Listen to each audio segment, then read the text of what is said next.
Heavenly Father, we give you thanks for this day. We ask your blessings on it in Jesus' name. And as we come to this book of Isaiah, as always, we ask you and depend on you, Holy Spirit, to inspire our understanding in the same way that you inspired Isaiah to be its author. Complete the loop.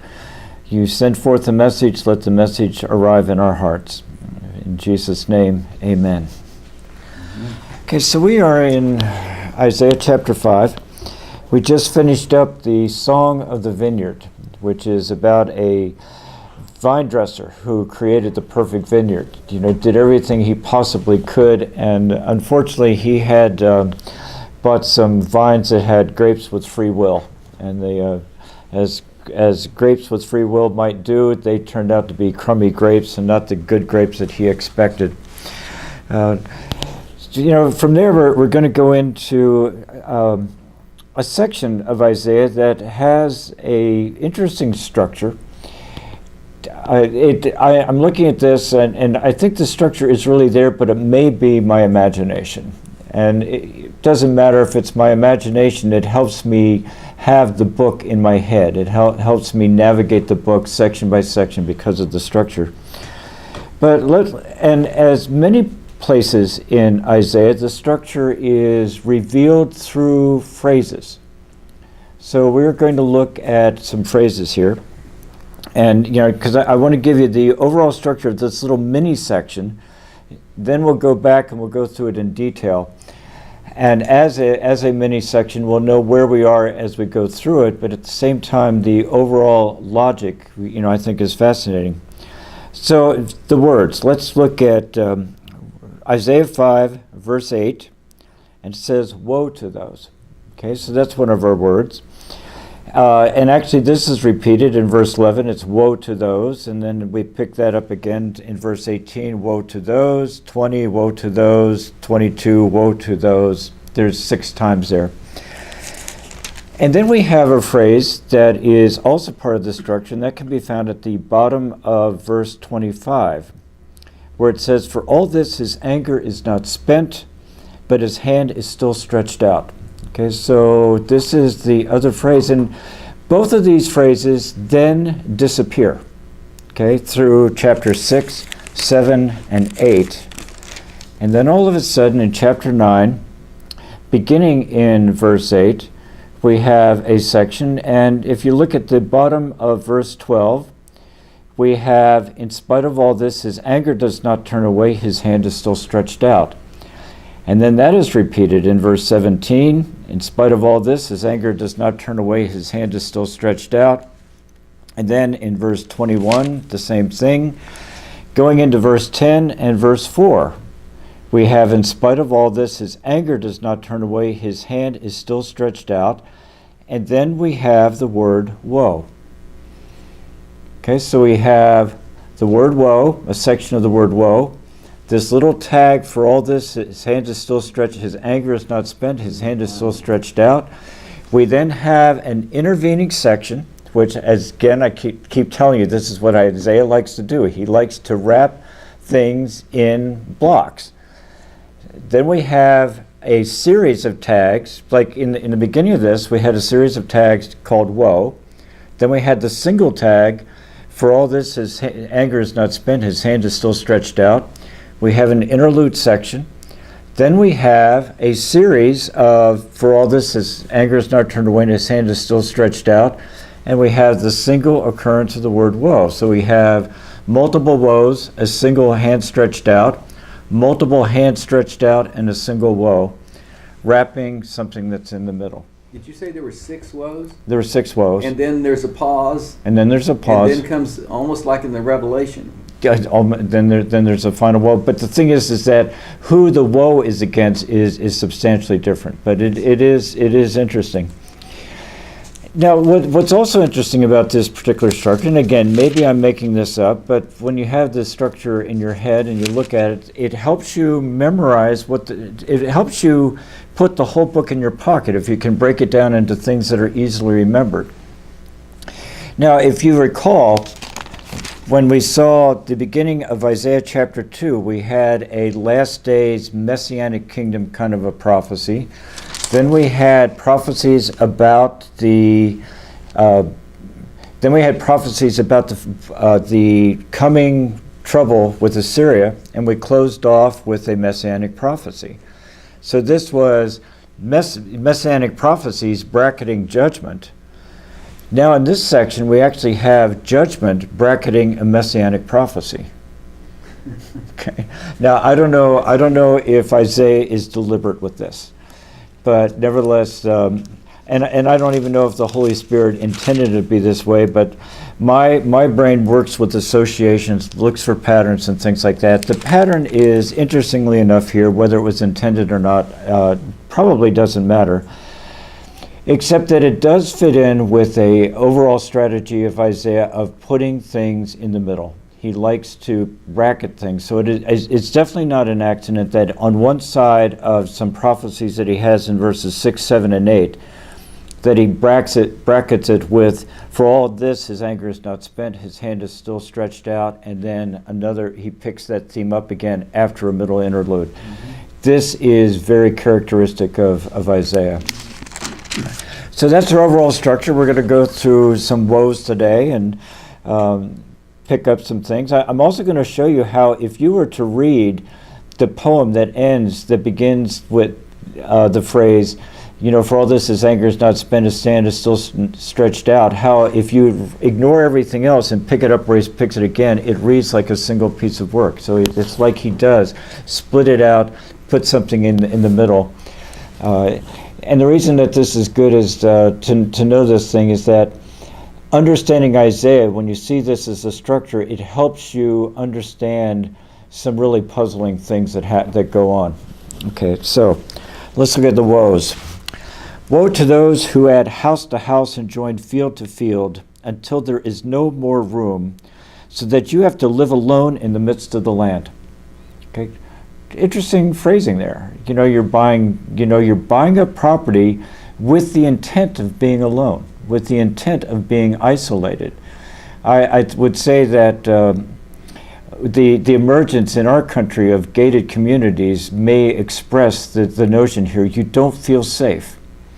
There's an aspect here where you don't feel safe, and therefore you want to buy a buffer. You want to establish a buffer between yourself and your less desirable neighbors, or your dangerous neighbors for that matter. Okay?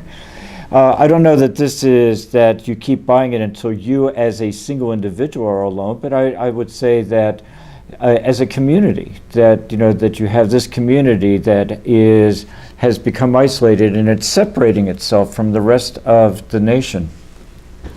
This is exhibited in something that Jesus said in his Olivet Discourse. When he's talking about the end times, he says, because of the increase of the lawlessness in those days, the love of many will grow cold.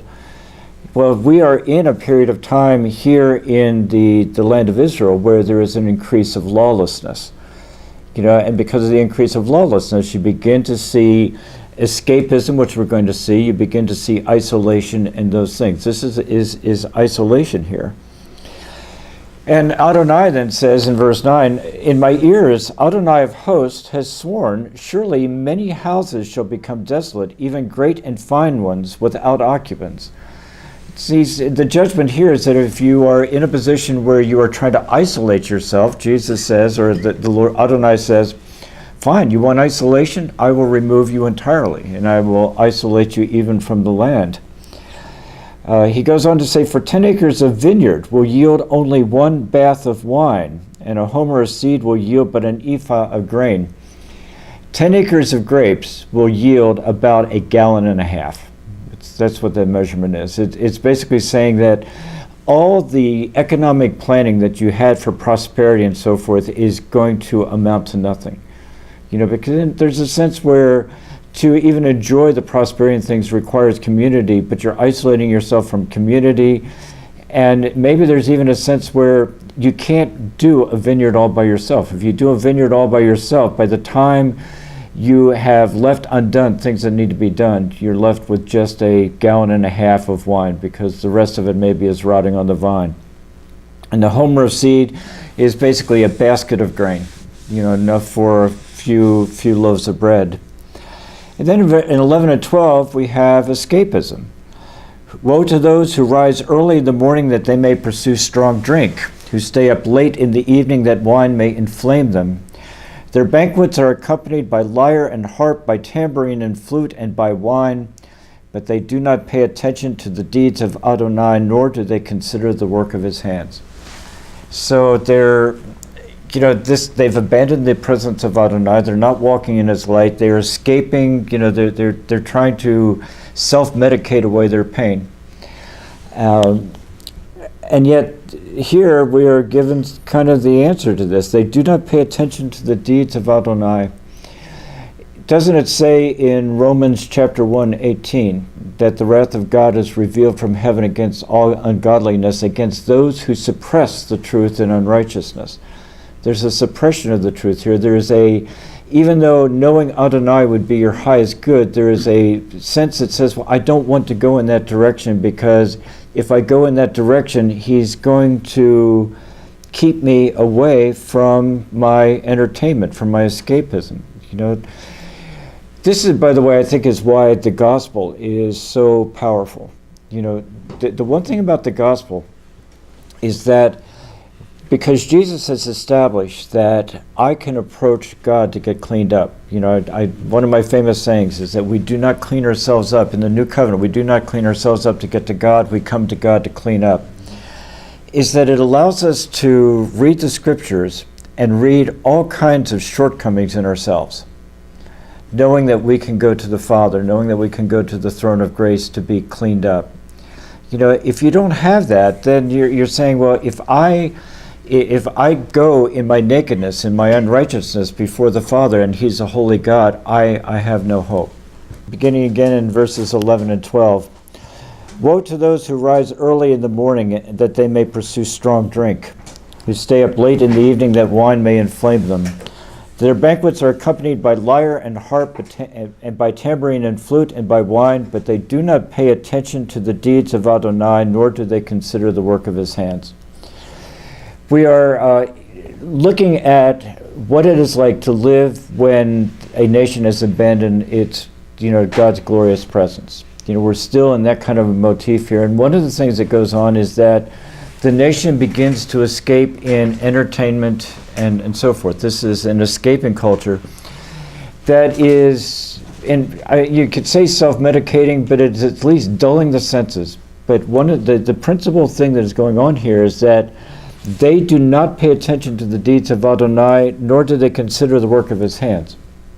And yet this is the very thing that they would need to do to turn things around. To find, they are seriously seeking satisfaction and meaning in their entertainment and their enjoyment and their drink and their dancings and their songs and music and entertainment culture and so forth. Doesn't that sound a lot like today? Well, it does. The interesting thing, because you can't teach Isaiah or Jeremiah or Ezekiel without thinking about today, but that's also probably been true of just about every age. On the other hand, there is some really critical evidence, and since you asked the question, let me jump ahead to Ezekiel 36. Because there is reason to believe that when we say, well, doesn't this sound a little bit like our day, that, yeah, it really sounds like a little bit like our day. And in fact, that Ezekiel 36 is what tells me that we are in the age, we're in a privileged time of the fulfillment of a lot of these big prophecies that we're going to see in Isaiah and Ezekiel. And it simply is because of this. Ezekiel 36, verse 22. Therefore say to the house of Israel, thus says the Lord God, it is not for your sake, O house of Israel, that I am about to act, but for my holy name which you have profaned among the nations where you went. I will vindicate the holiness of my great name which has been profaned among the nations which you have profaned in their midst. Then the nations will know that I am Adonai, declares the Lord God, when I prove myself holy among you in their sight. So, there's an aspect here where the purpose of this flow of prophetic history is for the salvation of the nations, so that nations will know that he is Adonai. Well, how does he do that? Well, this is in verse 24. For I will take you from the nations, gather you from all the lands, and bring you into your own land. Okay, so beginning around 70 AD, the Jews began a dispersion that covered the entire globe. Okay? And then in the 1800s, and it was not until the 1800s, that all of a sudden there was a homing signal that seemed to emerge in the heart of Jews. And they decided that they suddenly decided that they were going to move back to the land. And that became known as the Zionist movement. So the Jews began trickling back into the land of Israel. And then they asked themselves, well, what language do we speak? And they said, we're going to speak Hebrew.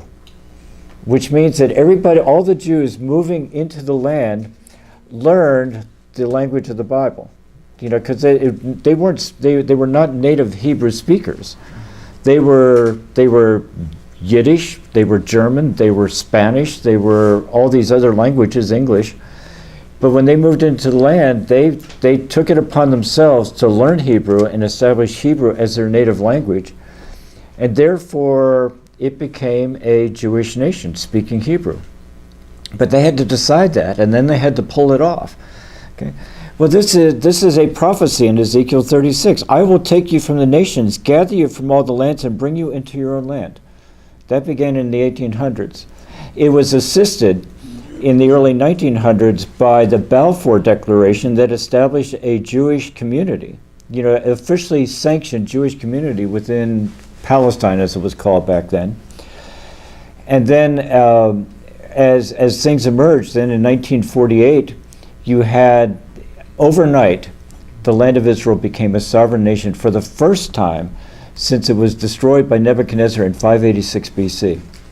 Okay? So here you have prophecies about the restoration of the Jews from an exile, coming back into the land, and my goodness, this is happening in our day. Okay? The other interesting thing that's going on is verse 25. So 24 is, for I will take you from the nations, gather you from all the lands, and bring you into your own land. Then I will sprinkle clean water on you, and you will be clean. I will cleanse you from all your filthiness and from all your idols. Moreover, I will give you a new heart and put a new spirit within you. I will remove the heart of stone from your flesh and give you a heart of flesh, which is a statement of the national salvation of the Jews in Israel that's to come. Okay, this is happening in our day. I mean, from 586 BC till to about the 1800s, this was just a prophecy that one would say, well, yeah, maybe that's going to be fulfilled sometime. We're living in the age where this is being fulfilled. And I'll just remind you of the fact that when Isaiah and Jeremiah and Ezekiel are speaking these prophecies, especially Jeremiah and Ezekiel, because they were contemporaries, right? Nebuchadnezzar is outside the city walls of Jerusalem. And he's going to destroy the city. He's going to tear the wall down. He's going to burn everything in place. He's going to burn the temple, and he's going to cart all the people off. And yet here are these prophets saying that when that happens, the people aren't going to disappear. They are going to stay a distinct people. They're going to stay as distinct nation in my sight, even though they're scattered across the face of the earth. This is one of the strong evidences that we have that Adonai is God. Above all the other gods, he is God alone. He is the author of the universe. He is the author of prophecy. He's the author of history. Last Saturday in one of my studies, I talked about the fact that a lot of prophecies, especially those that talk about the very, very end, begin with this statement that says, "Thus says Adonai, who stretched out the heavens, who formed the earth, and put the spirit within man." A threefold thing: creating the heavens, creating the earth, creating man in his image. This is Adonai, and then it goes on, Adonai who is going to do this in the future. So it really, it's what is communicated there is that prophecy is as much a creation of God. The history of the earth is as much a creation of God as the entire universe to begin with. The same power that created the universe is the same power that will bring history to its intended end, which is why we study the Old Testament prophets, right? Because they contain a lot of these words. Even when Isaiah and Jeremiah and Ezekiel and many other prophets talk about this coming exile of the Jews. You know, and they all do. Okay, they are actually building off of a prophecy that's all the way back in Deuteronomy chapter 30. I've talked to you a little bit about the blessings and the curses in the Torah. Deuteronomy 30 says this: "So it shall be when." The word "when" here is key. So it shall be when, not if. So it shall be when all these things have come upon you, the blessing and the curse which I have set before you, and you call them to mind in all nations where Adonai your God has banished you. So even before the children of Israel entered the land of Israel and laid claim to it, there is a prophecy in the Torah that says, you know what? You're going to go into the land, you're going to disobey me, I'm going to bring the curses on you, I'm going to scatter you across the face of the earth. And it's a when, not an if. You know, so when Isaiah and Ezekiel and things like that, they talk about the exile, they're basing it on a prophecy that had already been made. In a very similar way, when I'm talking about, you know, proclaiming to you as a prophetic teacher, so to speak, that's what James calls me, and I'll own it, as a prophetic teacher, and I say, we live in privileged times. Well, I'm basing it on prophecies, you know, and linking them to statements and things like that, and say, yeah, we live in privileged times. But this isn't because, you know, Adonai is speaking these magic words to me. As I'm looking at the book, I'm reading the book, and I'm saying, this is my conclusion, and I think it's a good conclusion. And therefore I present it quite boldly, so to speak. Okay, so, and I have no idea why we went on that bunny trouble. Let's get back to, well, even though I don't know why, let's go to 13, because we were just talking about exile, and then I know where I was supposed to be. But anyway, 13. Therefore my people go into exile for lack of knowledge, and their honorable men are famished, and their multitude is parched with thirst. Where I was going to go first is, how do I put this? The gospel that we need to preach is a gospel that begins with knowing God is your highest good. You know, we do not begin the gospel with there is a heaven to gain and a hell to shun, because that just appeals to people's self-interest. It's a little bit like saying, would you like a automobile or would you like a bicycle? Broken down bicycle. Would you like a Mercedes-Benz or would you like a broken down bicycle? I mean, everyone in their right mind says, well, I'm going to take the Mercedes-Benz. And then you come to them and say, well, unless you sign this document that gives you the Mercedes-Benz for no charge, you're going to be stuck with a bicycle. Okay, people are going to say, well, fine. I mean, let me sign the paper that says I have the Mercedes-Benz at no charge so I don't get stuck with this broken down bicycle. So that's the way we present the gospel a lot of times is, do you want to live forever? Be reconnected with your loved ones, be in a situation where there's no pain, there's no poverty, there's no tears? Or do you want to burn forever in hell, get blistered what do I want here? The thing is, and you might even say, well, why is the gospel so hard? Why do so many people reject it? And it's because implicitly, people know that heaven is being in the presence of God. What they don't know is that the presence of God, knowing God, is the highest good that they can possibly have in their life. And that's where we need to begin the gospel. Knowing God is your highest good. And if you know God, then it doesn't matter where you are. You can be on earth. You can be in a troubled time on earth. You can be, you can be under the knife of an ISIS person about to lop your head off. And because you know Adonai, you are in a good place. And, so knowing Adonai is our highest good. And that's what's going on here. They don't know the deeds of Adonai. They don't know him, and therefore they are off on their own little pleasure trip. But the thing is like if you turn them around and get them to say, yes, who's this Adonai that you're talking about? And then you begin to tell of his deeds and tell of his creation, present the evidence for the creations and his plans for us, and his redemptive plans for us, and they begin to say, yes, this person is worth knowing.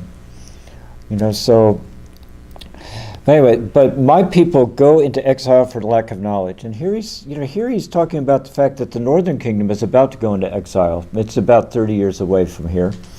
The southern kingdom is going to go into exile about 180 years after that. And the reason they're going to do it is for lack of knowledge. They do not know Adonai. Period, the end. They don't know him.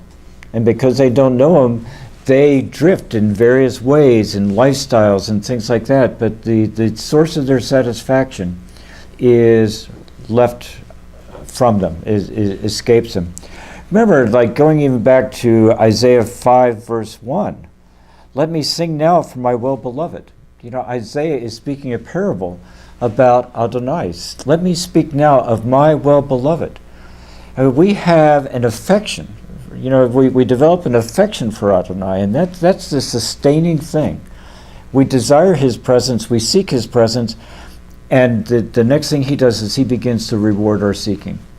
It says that in Hebrews chapter 11, those who seek God must believe that he is, and that he is a rewarder of those who seek him. Some translations put the word diligently in there, but I think you can leave the word diligently off. If you seek him, if you seek him, if you say, he is my desire, if he's the desire of my heart, he will fulfill that desire. Beatitude. Blessed are those who hunger and thirst for righteousness, for they will be filled. Okay, but anyway, my people go into exile for their lack of knowledge. Their honorable men are famished, and their multitude is parched with thirst. Therefore Sheol, the grave, has enlarged its throat and opened its mouth without measure. And Jerusalem's splendor, her multitude, her din of revelry, and the jubilant within her descend into it. Time is coming when Jerusalem is going to be leveled, and the people are going to descend into the grave, or into exile. Exile the grave. That's their choice. Not their choice, their destiny. So the common man will be humbled, and the man of importance abased. The eyes of the proud will also be abased. But Adonai of hosts will be exalted in judgment. The holy God will show himself holy in righteousness. Then lambs will graze in their pasture, and strangers will eat in the waste places of the wealthy. This whole thing began with those who were buying field after field after field to wall themselves off from the riffraff that they don't want to associate with. He's saying at the end of this is that there's going to be strangers and flocks, just eating from the land that used to belong to these people. Okay. Oh, let's see. Again, I will point out this reference to the irony behind this phrasing, Adonai of hosts. Right? This is Adonai of armies. This is Adonai who has the resources to come to your aid, but he's not. Okay, it's like I said, very ironic there. Verse 18 has one of the most frightening phrases I think I can read. Woe to those who drag iniquity with cords of falsehood, and sin as with cart ropes. Okay. This is not sin that's accidental. This is sin that begins with a lie and pulls the iniquity that comes from that lie along with it. This is fraud. This is shakedowns. This is extortion. This is bribery. This is murder. And it all begins with a lie. But it's like the lie is used to drag the iniquity along. There's no trying to get behind. There's no even hypocrisy here. This is just saying, this is who I am. This is who I want to be. This is so forth. And sin as if with cart ropes. See, it's like, here's the iniquity, here's the sin, but I'm dragging it behind me voluntarily. It's like, maybe I could drop it if I'd stop lying. Maybe I could drop it, but I like this cart I'm dragging. And then he says, and then they say this, who say, let him make speed, let him hasten his work that we may see it, and let the purpose of the Holy One of Israel draw near and come to pass that we may know it. These are those that are, again, they're partying, they're things like that, and then folk like us come along and say, the end of this is not good. And they say, well, why doesn't Adonai do something? Why does he keep letting this go on? As a matter of fact, let me take this as an opportunity just to talk about this issue of suffering in general. I mean, I've said a couple times now that there's no such thing as the permissive will of God. You know, this bad thing happens to this person, and you say, well, God let that happen. We are very, very adverse to saying God made that happen. God chose that to happen. But quite frankly, when you've gone through a couple books with me, you're going to find that no, God made these things happen. They are not beyond His control. So let me just talk about suffering in general. Okay, and I'm going to say that there's two types of suffering. Well, there's three types of suffering that we can talk about here. One is natural suffering, and I'll talk about that as a separate topic. And then there is the suffering that comes about because of the sinful attitudes of men, suffering that we inflict on each other. And then there's suffering that is specifically inflicted by Adonai Himself. Okay, so let me talk about natural suffering. The earth has pretty good weather. I'm just going to talk about Earth for a moment here, but the earth has pretty good weather. For the most part, we get the rain we need. We have temperatures that we can live in. I mean, we're actually able to live, more or less, all the way up north, all the way down south, everything in between. And that's because our temperatures, our weather is moderated. Okay, well, what's moderating those temperatures? Boyle's Law. Okay, I mean, there are equations that have to do with pressure, temperature, circulation patterns and things like that, that our weather is controlled by physical variables that make up the universe. And it just so happens that our planet has been placed at a particular position from the sun with a particular composition of the atmosphere that on balance, on average, provides things that we need. Okay, well, you all know bell curves, right? There's this, one or two standard deviations, which is at the top of the bell curve where we would all like to be. But then there's these outliers that for whatever reason, there's this sequence of events where you get a hurricane, you get a tornado, you get thunderstorms, people get struck by lightning, people get blown away, houses get destroyed and things like that. We need to understand and that when God said, "Let there be," that He, in a sense, has solved an optimization problem. This is the point I'm trying to get. The universe as an optimization problem. If you were to start a business and you said, I'm going to have the perfect business. I'm going to make things cheaper than anyone else, better quality than anyone else, and faster than anyone else. Okay, can you do that? Can you make something cheaper, faster, better than anybody else? As a matter of fact, the problem is that you may get cheaper than anyone else, but your quality is going to go down. See, these three are somewhat mutually exclusive. And when you are in a business, you are balancing thousands of objectives and variables. I mean, the reason that I have this meditation is that I was in first the steel industry and the paper industry. And I was dealing with software that was optimizing production, optimizing trim cuts, how paper was cut and things like that. It was always trade-offs. There was never a perfect solution. Never. If you wanted high customer satisfaction, the best customer satisfaction that you could possibly want, you would have high inventories. But inventories are expensive. If you wanted a better maintained inventory, then you were going to have customers that were not satisfied with what they need. We experience this here in MiMedx. We have a placenta, right? We can make some EpiFix, we can make some AmnioFix, we can make some injectable. What's the right mix? What is the right mix so that we don't have a huge inventory of everything, but we have enough to supply our customer needs?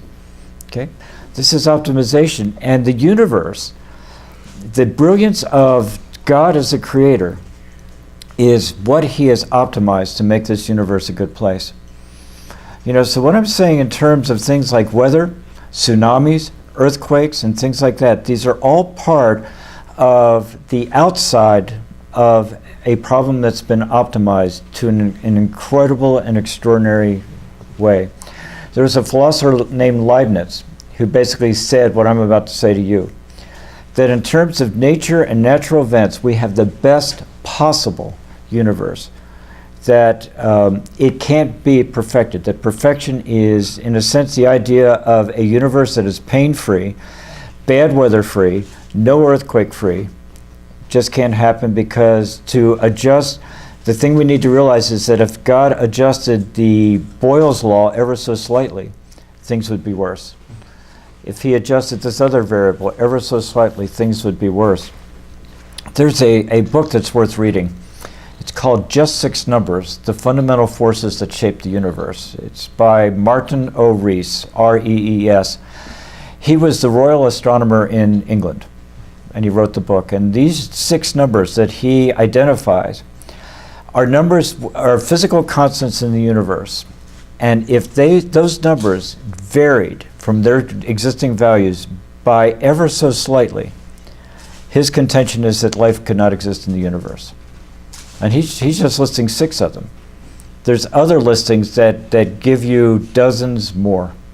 Of physical constants adjusted ever so slightly that allow life to exist on the earth. One of the constants, and this is the most extraordinary one, is a value called lambda that theoretically should have a value of 0, but it doesn't. It has a value of something like 1 times 10 to the 120. Not quite 0, but I mean, that's about as close to 0 as for practical purposes. But you know what he says? If it was 10 to the negative 119, no life. If it was 10 to a negative 121, no life. It's got to have this value of 10 to the negative 120 to have for life on Earth. This is what we mean by the fine-tuning of the universe. And but consequently, some of the suffering we experience is just natural. Our houses could be blown down by a hurricane, by a tornado, and so forth, and we would just have to chalk that up to, it just happened, okay? But then we have the suffering that comes from who we are as sinners. This is the murders, the stealing, and, the graft and those kinds of things. And consequently, this is where you have real tragedies in terms of pain and suffering, because it is uncalled for. If Adam and Eve have not sinned, we would have communities, we would have love, would have companionship, we'd have the wherewithal such that if a natural tragedy happened, that there would be a community in place to help us get through it and things like that. The unnecessary deaths, the murders, the wars, things like that all come from our human heart, and we cannot blame that on God. Well, actually, we can a little bit. We'll get into that later. And actually, that is the next one, which is the things that God brings. And sometimes God brings armies and war and famine and things like that in order to effect a change of heart in us as people to bring us to a place of redemption. And we actually are going to see that by the time we get to the end of chapter 5. I don't know that we're going to get there today, but by the time we get to the end of chapter 5, we will see where Adonai actually will bring an army. Okay. But anyway, this is, as far as I know, these are the 3 types of pain that come our way. There's natural, which is part of the natural order, and it is part of God's goodness. It's part of God's greatness.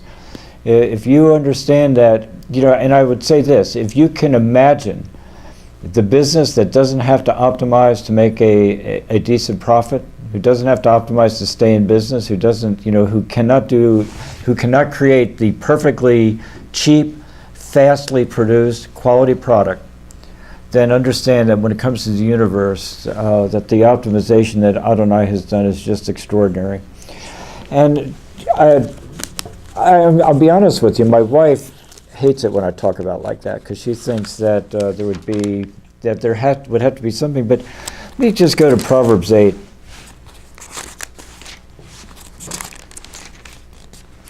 Verse 22. Adonai possessed me at the beginning of his ways, before his works of old. This is a poem to wisdom.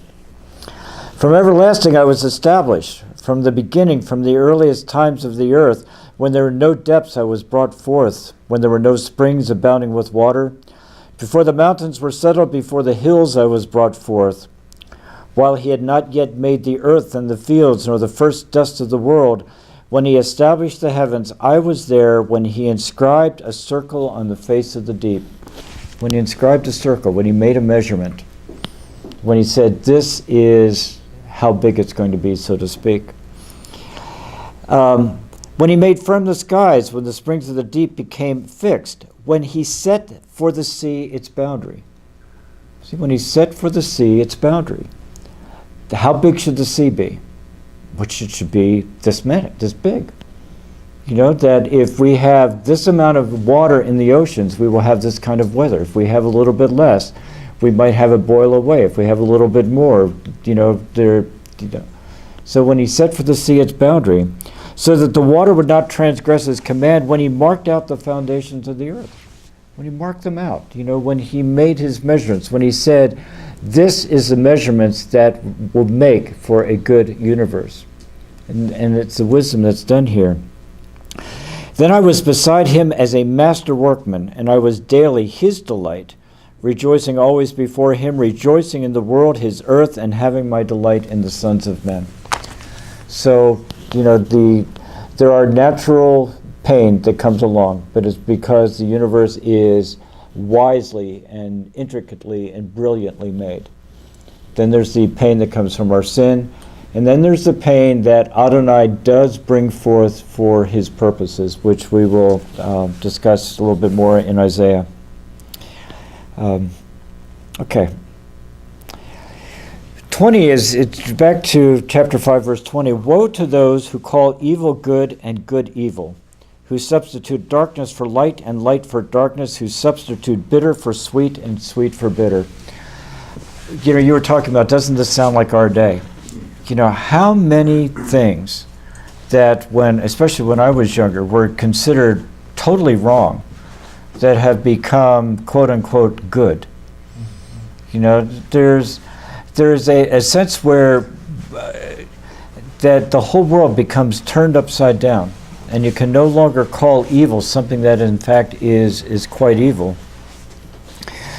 He goes on to say, woe to those who are wise in their own eyes and clever in their own sight. Woe to those who are heroes in drinking wine, and valiant men in mixing strong drink, who justify the wicked for a bribe and take away the rights of the ones who are in the right. I've said this again, that there is a huge correlation between justice and peace. When Jesus is reigning as king in Jerusalem, and the nations are coming to him for judgment, and he listens to their cases, and country X says this, country Y says this, and Jesus, the Messiah, the King, in righteousness says, this is what you're to do about it. And the two go walking out satisfied. Can you imagine the brilliance of a justice, that the parties come out and they are satisfied with what has been said, even if it's cost one of them? It may be that country X or a representative of country X and country Y go in, and only one of them come out, because there has been an execution of justice there. But the thing is that the result of the justice that Jesus will do in the Messianic kingdom is such that the nations will beat their swords into plowshares and their spears into pruning hooks. And that is, and the thing is that when you have this, who justify the wicked for a bribe and take away the rights of the ones who are in the right, when there is injustice, there is a growing lack of peace. And if you look at all this Ferguson and New York City stuff and all this stuff going on, forget trying to parse the event. Go back to a history of injustice. Go back to early days when justice was demanded and it was denied. And it was denied over and over and over again, such that there became a drifting apart of the peoples. And now we end up with a lack of trust, and almost a case where justice can be impossible to execute because of the previous injustice that has taken place. So anyway, he goes on to say, therefore as the tongue of fire consumes stubble and dry grass collapses into the flame, so their roots will be like rot and their blossom blow away as dust. For they have rejected the law of Adonai of hosts and despised the word of the Holy One of Israel. On this account the anger of Adonai is burned against his people, and he has stretched out his hand against them and struck them down. And the mountains quake, and their corpses lay like refuse in the middle of the streets. For all this, his anger is not spent, but his hand is still stretched out. So this is an interesting phrasing here. They're not seeking knowledge of Adonai. We saw that.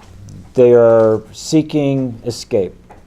They are denying justice. They are doing all of this. They are certainly not studying the book to find out who Adonai is and how to live for him. And because of that, as it says, on this account the anger of Adonai has burned against his people, the people who carry his name, who are not following his ways. And it comes up with this image that his hand is outstretched, right? Bam! Right? And then it says, for all this, his hand is still outstretched, right? His anger is not spent, his hand is still outstretched. You know, the imagery is, I have slapped you once, I smacked you once, I'm going to do it again, and it's back up here. That's the imagery here. Now, when you go to the beginning of this tape, you'll find that this phrase here is used, and then it disappears, and then it's picked up again in chapter 9, verse 8. Actually, in a section that begins 9:8. And this is just an example of where Adonai, or where Isaiah likes to bracket his material with concepts. So here we have the beginning of a new section in Isaiah that we'll get to next week that was introduced with, for all this, his hand is still outstretched. And then we go into a section that is full of grace and mercy and the Messianic kingdom. And then we come back to, his hand is still outstretched. You know, he's bracketed his material here. I want to show you how closely tied all of this is. I'm going to read what I just read in chapter 5, and then I'm going to jump to 9:8, and I want you to just hear how it would flow with the middle section removed. That actually sounds like it's part of the same work. So we'll go with this again. 24. Therefore, as a tongue of fire consumes stubble, and dry grass collapses into the flame, so their root will become like rot, and their blossom blow away as dust. For they have rejected the law of Adonai of hosts, and despised the word of the Holy One of Israel. On this account the anger of Adonai is burned against his people, and he has stretched out his hand against them and struck them down. And the mountains quake, and their corpses lay like refuse in the middle of the streets. For all this his anger is not spent, his hand is still stretched out. The Lord sends a message against Jacob, and it falls on Israel, and all the people know it. That is Ephraim and the inhabitants of Samaria, asserting in pride and in arrogance of heart, the bricks have fallen down, but we will rebuild with smooth stones. The sycamores have been cut down, but we will replace them with cedars. You remember Adonai quaking, everything falls down, right? Therefore Adonai raises against them adversaries from Rezin and spurs their enemies on. The Arameans on the east and the Philistines on the west, and they devour Israel with gaping jaws. In spite of all this, his anger does not turn away, his hand is still stretched out. So you see, it just flows. You read that, and you skip all the rest of the section, and you pick it up again, and it could read like a single total work. You know, Isaiah is putting the bracket in place to kind of, the next section is sort of saying, this is what softens it. You know, we have this statement of God's wrath, but let me show you how it's moderated, and then we'll get back to the wrath. Okay, all right. So we'll pick this up. We still have a little bit more in chapter 5 to do next week, but we'll pick that up, and then we'll get into chapter 6. Let me just give you one final little closing irony. Isaiah 9:8. The Lord sends a message against Jacob, and it falls on Israel, and all the people know it. That is Ephraim and the inhabitants of Samaria, asserting in pride and arrogance of heart. The bricks have fallen down, but we will rebuild with smooth stones. Yeah, so good. Do you know what our politicians said, quoted, Yes. when the World Trade Towers fell? If you read The Harbinger, you know that. Yeah, and even if you didn't read The Harbinger, you know, I mean, he brought it up, but I had seen it before. They said this: the bricks have fallen down, but we will rebuild with smooth stones. That's right. They took this little verse and said, this sounds really, really cool. This is a verse we can quote. And they totally missed the fact that it is an assertion of pride Right. to say that. And rather than looking at the sudden destruction of the World Trade Towers and maybe as something that in our nation should cause us to wake up and maybe return to Adonai, which is, you know, you like with everything we've been reading now, doesn't it just beg, why don't you just return to him, right? It begs that. And here we are in a situation where our nation, you know, the things that are going on in this nation just beg for us to return to Adonai. And instead, we do something like this as well. We were struck by an enemy that is rising up. Adonai of hosts is abandoning us. And yet we say the bricks have fallen down, but we will rebuild with smooth stones. We will, as a matter of fact, I think there is like another World Trade Tower that's nearing completion or has completed, which is supposedly the better. Oh, yes. Okay. It's the foolishness of our pride.